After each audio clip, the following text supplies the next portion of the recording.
Target ey'ekitundu kino ekisoose eky'omwaka ebadde ya trillions 14 ne billion 926.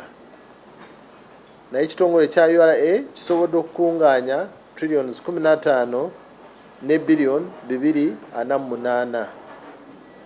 Ekitegeeza nti twasobodde okufuna target gye baatutuma okukungaanya ne tuyisaamu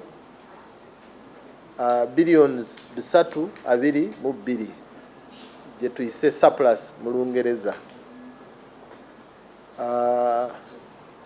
Ate ekyo bwe tukigeraageranya na ekitundu ky'omwaka ekya omwaka gw'ensimbi guli ogwayitako ogwa 23-24, omusolo gwayongedde mu kino kitundu ky'omwaka gwayongeddemu, omusolo gwe twakungaanyiza gwayongeddemu bungi oba mu namba by trillions 2 ne billion 112 gye tuyita half year growth from the previous financial year and the current financial year. Download the app on App Store or Google Play Store now. Vision Digital Experience, the future of media.